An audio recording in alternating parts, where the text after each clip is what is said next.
शांति। आज 25 जून 2022 है।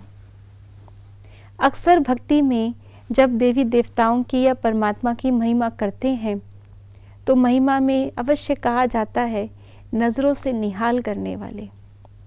उनके नयनों को कमल नयन कहते हैं। बाबा ने भी हमें दृष्टि का महत्व बताया है। तो ये दृष्टि क्या क्या कर सकती है, आइए जानते हैं आज के बाबा के अव्यक्त इशारों से। जो सामने आए उनके नयनों से उन्हें परख सकते हो। उस समय उनके नयन, उनकी वृत्ति एक ही तरफ एकाग्र होगी। उनके बोल भी वही निकलेंगे, उनकी स्थिति नशे वाली होगी। दृष्टि में सृष्टि कहा जाता है, तो आप उनकी दृष्टि से पूरी सृष्टि को जान सकते हो। इसके लिए सिर्फ अपनी बुद्धि को बहुत स्वच्छ और एकाग्र रखो। कभी भी किसी के बहकावे में नहीं आना।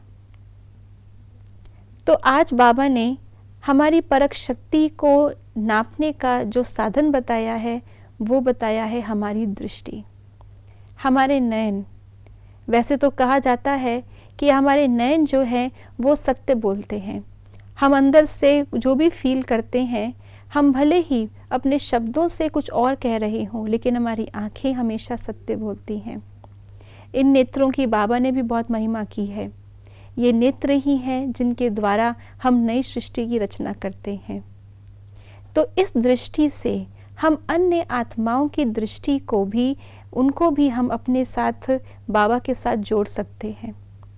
जो बाबा ने कहा कि उनके ऊपर दृष्टि पड़ते ही उनको भी अपने स्वरूप की रियलाइजेशन हो। ये तभी पॉसिबल हो सकता है जब हमारी दृष्टि, हमारे नयन हमारे अपने असली स्वरूप को दर्शा रहे हों। जितना जितना हम अपने संकल्पों में एकाग्र होते हैं, वो एकाग्रता की शक्ति हमारे नयनों के द्वारा सामने वाली आत्मा को भी ग्रहण होती है और वो आत्मा भी अपने स्वरूप में एकाग्र हो सकती है।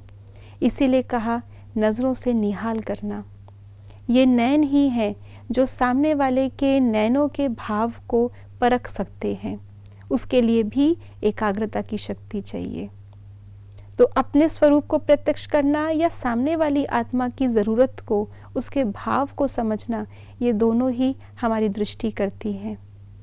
साथ साथ बाबा ने कहा कि इसके लिए हमें चाहिए कि हमारी बुद्धि को कोई भटकाए ना, क्योंकि जितना जितना हमारी बुद्धि अपने मार्ग पर होती है, हमारी दृष्टि भी स्टेबल होती है।